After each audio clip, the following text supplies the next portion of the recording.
I just wanted to give you a few tips and tricks on how to paint on your own hands, and especially with your non-dominant hand. So what I do, I'm not left-handed, I'm right-handed. The first question I get from people when they see my nails is, how did you do that on your right hand? How did you paint your right hand? And it's practice, it's a lot of practice, but I wasn't always, very good at it. So there are some things you can do to kind of help yourself through this. One, take your time.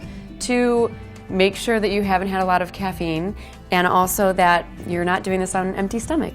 I find that those two things really amp up the shakiness of your hand, and your left hand's already going to be shaky because you don't really use it for this purpose. And especially when you're working on such a small area, just a little bit of shakiness is just gonna ruin everything.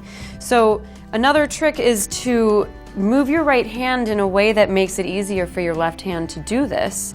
And when you're doing a design with a brush, sorry, that's not a brush, this is, just as you're working on whatever you're doing, just move your hand in the position that helps your left hand to be as comfortable as possible to get that design down. And, I just hold it like a pen and just take your time. Take your time. That's all it really is, just a lot of practice and having your right hand help your left hand a lot while you're doing that. Another thing when it comes to nail art, I really love to use acrylic paints when I'm painting. I like to do some very realistic paintings, landscapes and flowers and things like that. When you're using acrylic paints, the options are really endless. You just have a lot more leeway in the things that you can do in your nail art. Another trick that I like to do, instead of using the brushes that you'll get in your nail kit when you're doing a very thin, long line on your nail and you want it to be really straight, I find that these brushes, they have, it's fake bristles, fake hair that they use. I prefer using my own hair. It lays down on the nail better, it just gives a cleaner line. And I know this is weird, but I just like to take a little bit of hair just to the desired width of the line that you want. So just kind of look around for a nice little piece. This one looks good. Snip this off. Don't worry, it'll grow back. And then I tape it onto the end while trying to keep them all together. Tape it onto the end of one of my other brushes. I learned this trick when I was in high school when I was working at a salon. A lot of the nail artists there, they like to do this because it just makes for a better brush.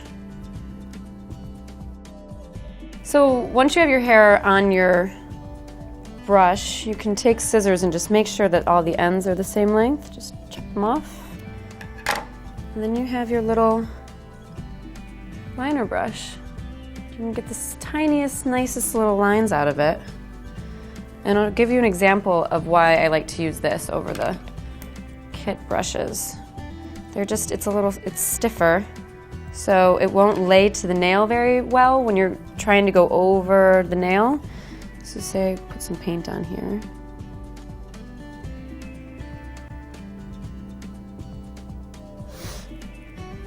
And then when you try to cross over a nail, it just doesn't lay very flat on it. So you get kind of like a messy, sloppy line with different sizes throughout. I started off thin, got bigger as I went, because it just doesn't hug the nail very well. But when you use your own hair, it clings more, curves more to your nail.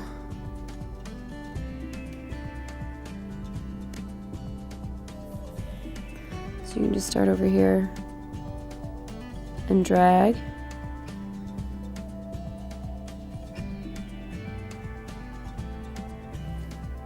And it just kind of hugs the nail a bit better.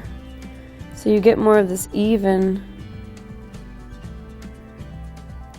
line that really makes a really pretty, precise